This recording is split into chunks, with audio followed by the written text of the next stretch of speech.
El propósito de esta práctica es medir el calcio de una muestra de tofu por espectrometría de absorción atómica. La muestra es tofu de la marca Lidl con un contenido de calcio declarado de 185 miligramos cada 100 gramos.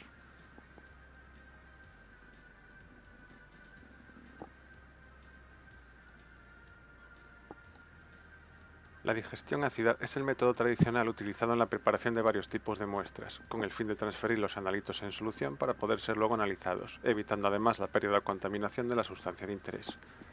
También reduce la presencia de materia orgánica y convierte metales en una forma que se pueda analizar. Generalmente es un proceso que lleva horas, pero con un microondas como el de la imagen podemos acelerarlo significativamente. Siguiendo las instrucciones del fabricante, para muestras orgánicas cogeremos 0,5 gramos de muestra y 10 mililitros de ácido nítrico. Empezaremos desmenuzando la muestra de tal manera que facilite la introducción en el reactor. Además, los trozos pequeños hacen más fácil ceñirse a los 0,5 gramos. Usaremos 3 reactores para tener 3 réplicas. La muestra quedará tal que así. Es difícil conseguir los pesos exactos, por lo que es muy importante apuntarlos para tenerlos en cuenta después.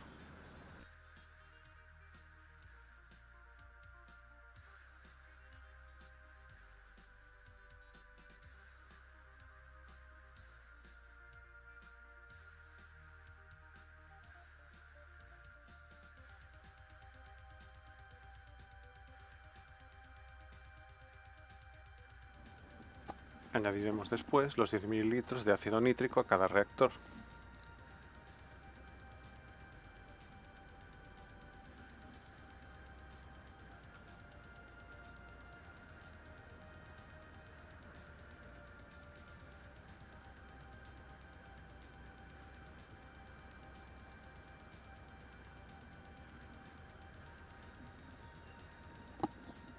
La válvula de seguridad debe quedar correctamente puesta. No debe quedar un escalón por abajo,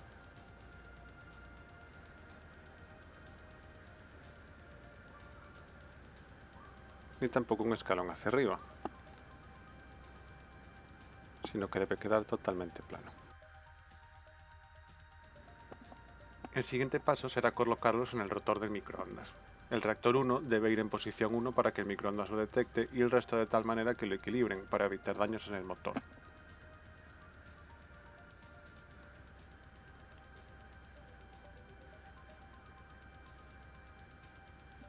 Nos aseguraremos de que la goma espuma de la tapa está bien colocada y taparemos los reactores.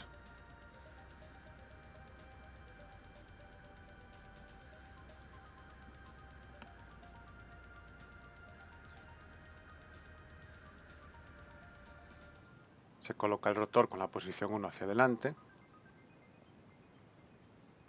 y se cierra la tapa.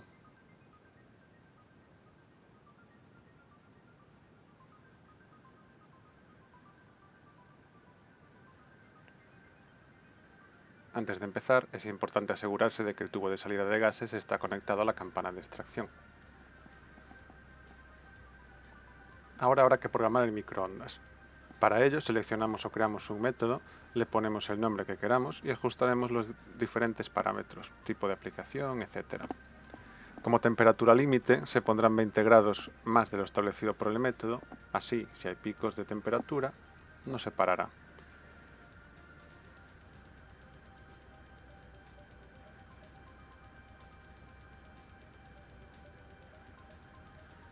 Según el fabricante, esta rampa es la adecuada para muestras orgánicas.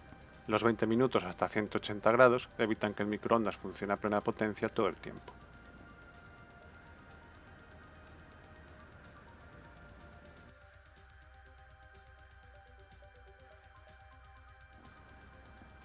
Una vez termine, mostrará en rojo las temperaturas alcanzadas y en la línea azul la potencia utilizada.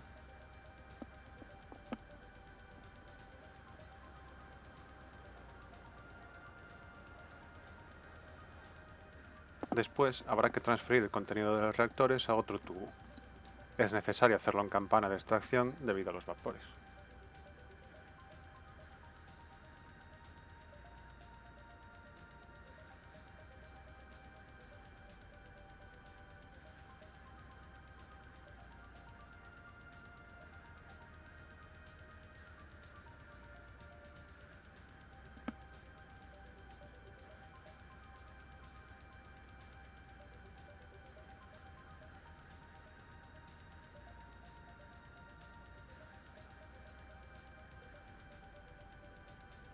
En el tubo no debería haber ningún tipo de residuo sólido.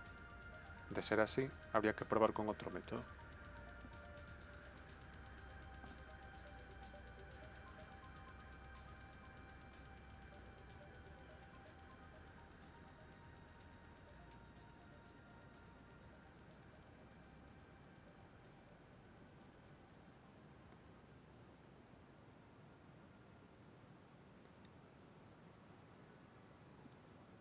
Luego añadiremos 15 ml de agua destilada.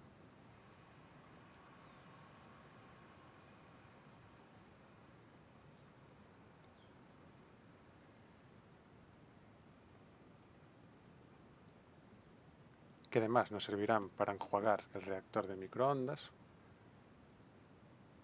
llevando cualquier resto de analito que pudiese quedar dentro de ellos.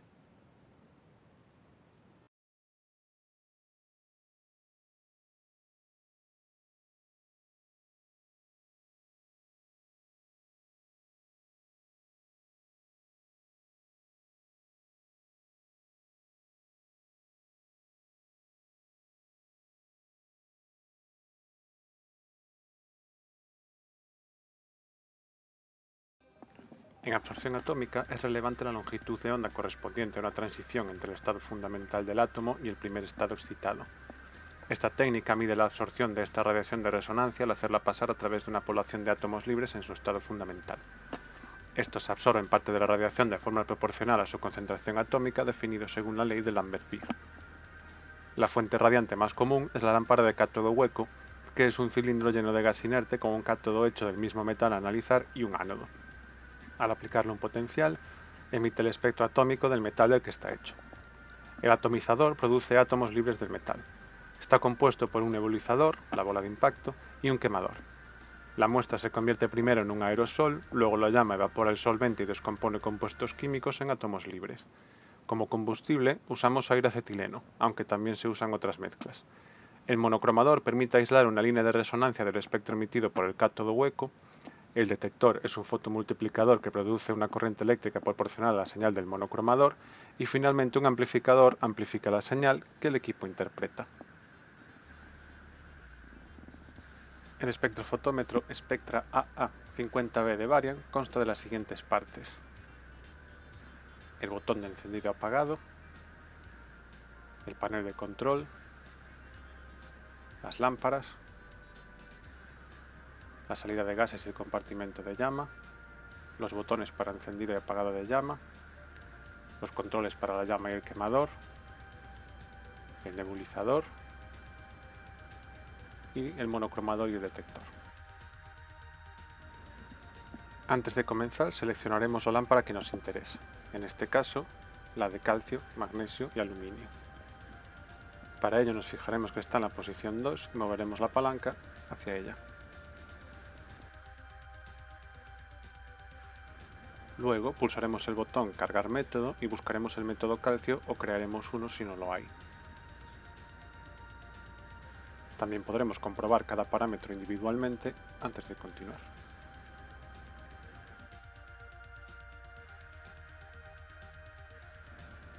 También es importante alinear la lámpara correctamente.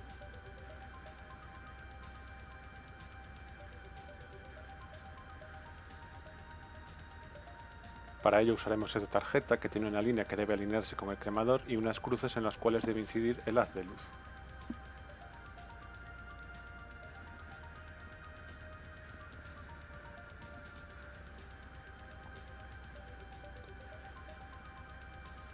Con las ruedas se moverá el quemador hacia arriba y hacia abajo y girará sobre sí mismo hasta que lo tengamos alineado.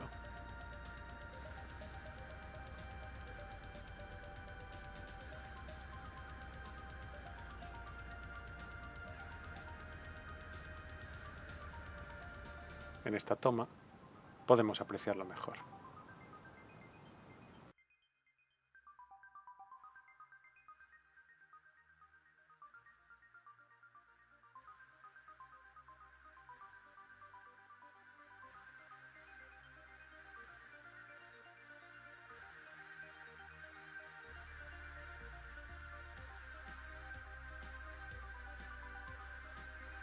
Mientras la lámpara alcanza su temperatura óptima de funcionamiento, haremos los patrones para calibrado externo. En este tipo de calibrado se lleva a cabo la comparación de la señal del analito en la muestra con las señales obtenidas en los patrones previamente preparados. Se miden los patrones, se construye una recta y con su ecuación podemos interpolar luego la concentración de la muestra. Para prepararlos usaremos un patrón de calcio, agua ultrapura, pero no la muestra. En esta tabla podemos ver la cantidad de patrón a coger para 9 puntos de 1 a 5 ppm enrasados a 25 ml.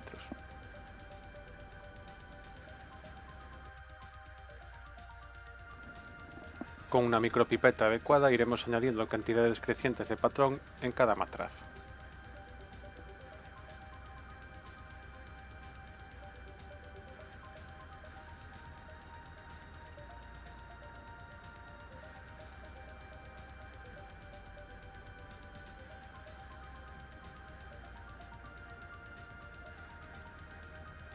Enrasándolos luego con agua ultrapura.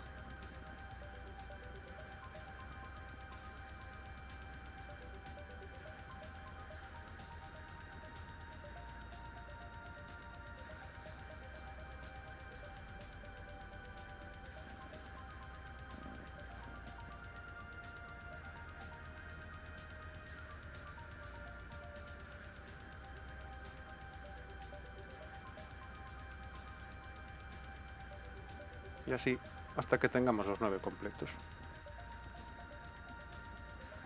Después abriremos la bala de acetileno, la conducción que va directamente al espectrómetro y encenderemos la llama.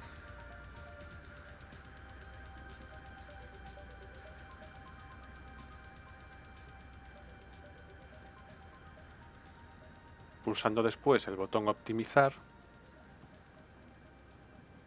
podremos optimizar primero la lámpara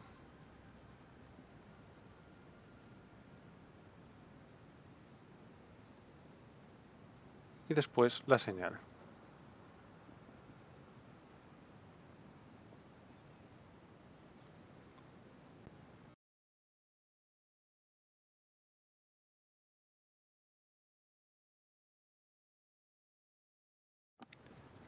Para medir los patrones pulsaremos el botón calibrar e introduciremos los números de patrón uno a uno.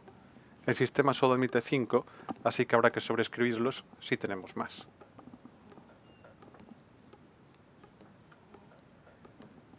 Primero mediremos el blanco, en este caso agua ultrapura. El sistema descontará automáticamente este valor de las medidas posteriores. Pulsamos lectura y esperamos.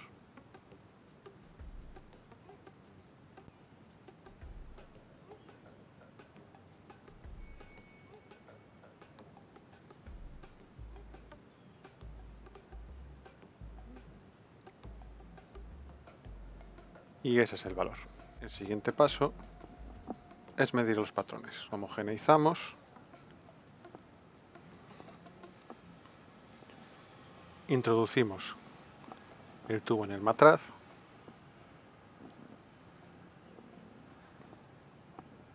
Y pulsamos el botón de lectura. Por cierto, este tubo siempre debe tener o agua o bien muestra y no estar absorbiendo solamente aire.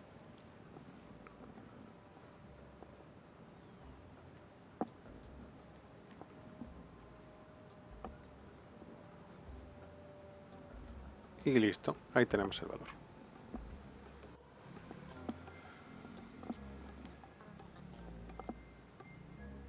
Cuando llegamos al número 5 hay que tener cuidado. Automáticamente vuelve a la posición de medir el blanco. Si medimos ahora ahí, todas las medidas siguientes serán erróneas. Por lo tanto, hay que bajar manualmente al 1. El valor se sobreescribirá, así que habrá que tenerlo ya anotado.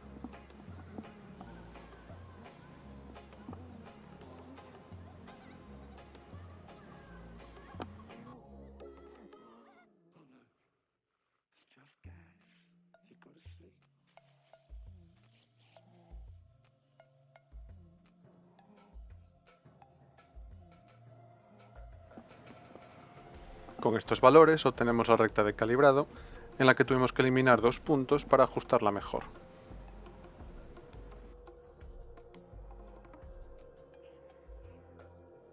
Las muestras se preparan igual que los patrones, pero con muestra en lugar de con patrón. En la máquina, en lugar de pulsar el botón de calibrar, pulsaremos el botón de resultados. Y finalmente estos son los resultados obtenidos. Cada una de las 3 réplicas se ha medido 3 veces. El valor final de 1542 ppm es bastante parecido a los 1850 originales, aunque con un error por defecto del 16%.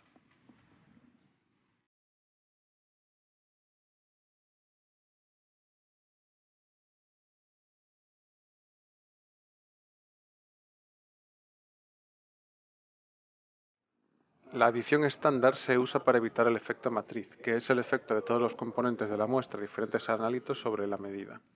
Se realiza añadiendo cantidades conocidas y crecientes de patrón a la muestra, excepto el primero, que no lleva patrón. Luego se representa la señal frente a la concentración de patrón y se obtiene la recta de calibrado. Igualando después y igual a 0, se despeja X, obteniendo la concentración de la muestra. En la siguiente tabla se muestran los cálculos realizados para cada matraz. La medida en el aparato es igual que en el caso anterior. Una vez medido, obtenemos la siguiente recta de calibrado, en la cual interpolando tenemos un resultado de 2151,22 ppm con un error por exceso del 16%.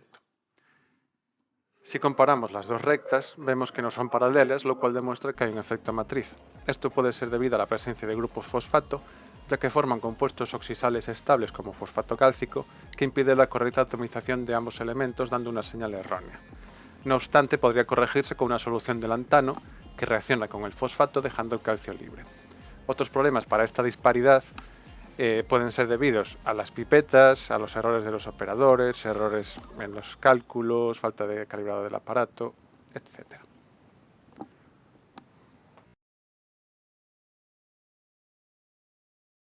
Y para terminar, los pasos inversos. Apagaremos la llama, cerraremos el gas